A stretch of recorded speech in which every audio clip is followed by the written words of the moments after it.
முருங்கைக்காய், அவரைக்காய், ஒரு உருளைக்கிழங்கு, பூண்டு, ஒரு 200 வெங்காயம், ஒரு முழு பூண்டு, 4 வத்தல், ஒரு தக்காளி,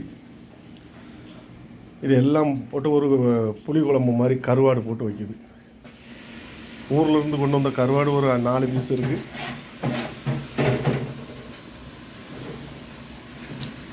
அஞ்சு பீஸ் இருக்குது. இதை போட்டு நல்லா கருவாட்டு குழம்பு. பாத்திரம் காஞ்சிட்டு எண்ணெய் சேர்த்துருக்காங்க தேவையான அளவுக்கு.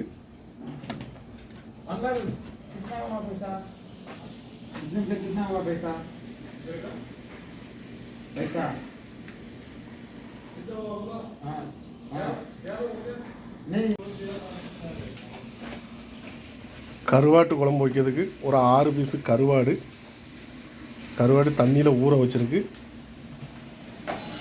அது வைக்கிறதுக்கு அதுக்கு கூட காய்கறி போட்டு வைக்கிது. ஒரு 200 பொடி வெங்காயம், ஒரு முழு பூண்டு, ஒரு 4 வத்தல், கொஞ்சம் கருவேப்பிலை, ஒரு 4 பச்சை மிளகா, பீன்ஸ், ஒரு அவரைக்காய், ஒரு 5 காய் கிடந்து, ஒரு உருளைக்கிழங்கு, ஒரு 3 முருங்கைக்காய் போட்டு கருவாட்டு குழம்பு வைக்க புளி கரைச்சி வச்சுருக்கு. தேவையான அளவுக்கு எண்ணெய் பாத்திரத்தில் ஊற்றிருக்கு. பாத்திரம் காயட்டும். கடுகு சேர்த்துருக்காங்க. எண்ணெய் காஞ்சிட்டு கடுகு சேர்த்துருக்காங்க.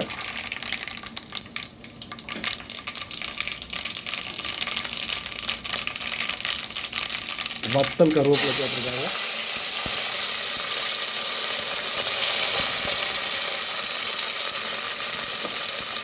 பூண்டு, வெங்காயம் சேர்த்துருக்காங்க. கிண்டி ஊற்றிருக்காங்க.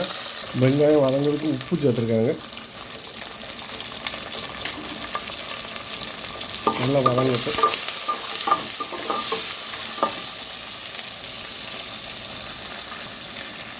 வெங்காயம் வதங்கிட்டு இப்போ தக்காளி சேர்த்துருக்காங்க.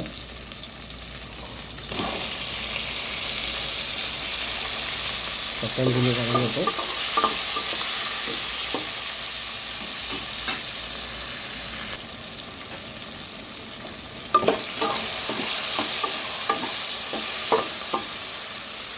தக்காளி வதங்கிட்டு மசாலா சேர்த்துருக்காங்க. குழம்பு மசாலா ஒரு கரண்டி, அரை கரண்டி மஞ்சள் பொடி, வத்தப்பொடி ஒரு கரண்டி, மல்லிப்பொடி ஒரு கரண்டி, பெரிய கரண்டி, ஜீரகம் இடித்து வச்சுருக்கு. எல்லாம் குழம்பு மசாலா சேர்த்துருக்காங்க. மஞ்சத்தூள், வத்தப்பொடி, மல்லித்தூள், ஜீரக பவுடர் இடித்து வச்சுருக்கு. எல்லாம் கிண்டி விட்ருக்காங்க. நல்லா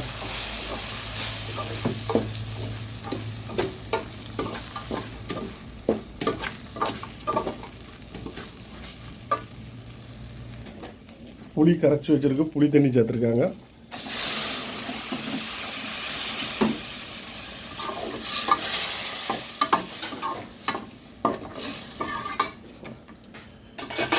கருவாட்டு குழம்பு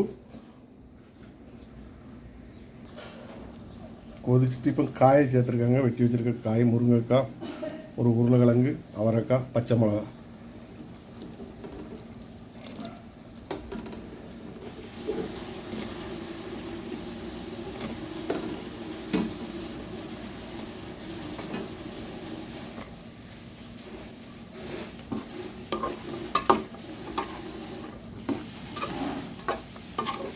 தேவையான அளவுக்கு தண்ணி சேர்த்துருக்காங்க.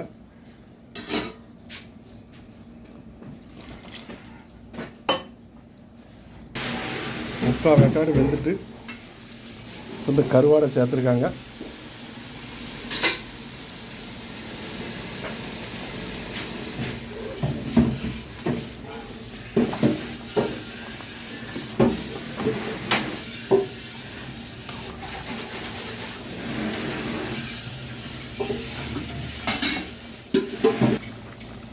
இந்த மாதிரி வச்சு சாப்பிடுங்க. நல்ல டேஸ்ட்டாக இருக்கும் கருவாட்டு குழம்பு.